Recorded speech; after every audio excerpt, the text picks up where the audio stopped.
Praise the lord. ಪ್ರಿಯ ದೇವರ ಮಕ್ಕಳೇ, ಯೇಸು ಕ್ರಿಸ್ತ ನಾಮದಲ್ಲಿ ನಿಮ್ಮೆಲ್ಲರನ್ನು ವಂದನೆ ಹೇಳ್ತೀನಿ. ಈ ಸಮಯದಲ್ಲಿ ಒಂದು ವಾಕ್ಯ ಓದ್ಕೊಳ್ಳೋಣ. ಇಬ್ರಿಯ 4ನೇ ಅಧ್ಯಾಯ 12ನೇ ವಚನ. ದೇವರು ನಮ್ಮ ಸ್ತೋತ್ರವಾಗಲಿ. ಯಾಕಂದರೆ ದೇವರ ವಾಕ್ಯವು ಸಜೀವವಾದದ್ದು, ಕಾರ್ಯ ಸಾಧಕವಾದದ್ದು, ಯಾವ ಇಬ್ಬಾಯಿ ಕತ್ತಿಗಿಂತಲೂ ಹದವಾದದ್ದು. ಸ್ತೋತ್ರವಾಗಲಿ. ಪ್ರಿಯ ದೇವರ ಮಕ್ಕಳೇ, ದೇವರ ವಾಕ್ಯ ಏನಾಗಿದೆ? ಸಜೀವವಾಗಿದೆ. ಅದು ಹೇಳೋರಿಗೆ ಕೇಳೋರಿಗೆ ಬಹಳ ಚೂಪವಾಗಿದೆ. ಎಲ್ಲರಿಗೆ ಅದು ಶಿಕ್ಷಿಸೋರಿಗೆ ಆಶೀರ್ವಾದ ಮಾಡ್ತದೆ. ಯಾಕಂದರೆ ನಾವು ದೇವರ ವಾಕ್ಯ ನಮ್ಮನ್ನು ದಿನವೆಲ್ಲ ಏನು ಮಾಡ್ತಂತೆ? ಆಶೀರ್ವಾದಕರವಾದ ವಚನವಾಗಿದೆ. ಯಾಕಂದರೆ ಇದು ಸಜೀವವಾದ ಕಾರ್ಯ ಸಾಧಕ ಮಾಡುವಂಥದ್ದಾಗಿದೆ. ಯಾಕಂದರೆ ನಾವು ಏನೇ ಕಾರ್ಯ ಮಾಡಿದ್ರು ಅದು ದೇವರಿಂದಲೇ ನಡೀತದೆ. ದೇವರು ಕಾರ್ಯ ಸಾಧಕ ಮಾಡುವಂಥ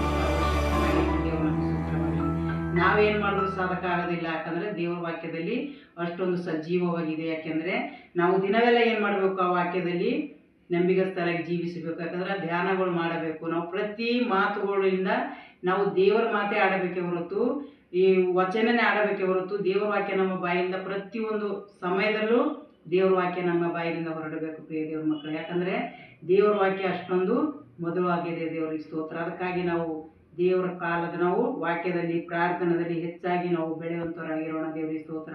ಇಬ್ಬಾಯಿ ಕತ್ತಿಗಿಂತ ಹದವಾಗಿದೆ ಅದು.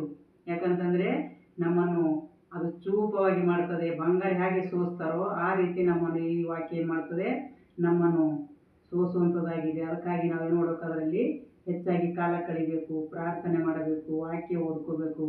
ದೇವರು ಈ ವಾಕ್ಯದಿಂದ ನಮ್ಮೆಲ್ಲರ ಜೀವಿತದಲ್ಲಿ, ನಿಮ್ಮೆಲ್ಲರ ಜೀವಿತದಲ್ಲಿ ದೊಡ್ಡ ಅದ್ಭುತ ಕಾರ್ಯಗಳು ಮಾಡಿ. ಯಾಕಂದರೆ ದೇವರ ವಾಕ್ಯ ಏನಾಗಿದೆ? ಸಜೀವವಾಗಿದೆ, ಕಾರ್ಯ ಸಾಧಕವಾಗಿದೆ, ಇಬ್ಬಾಯಿ ಗತ್ತಿಗಿಂತ ಹದವಾಗಿದೆ. ಅದಕ್ಕಾಗಿ ನಾವು ಈ ದಿನಗಳಲ್ಲಿ ಪ್ರಾರ್ಥನೆ ಮಾಡೋಣ. ದೇವರಿಗೆ ಸ್ತೋತ್ರ.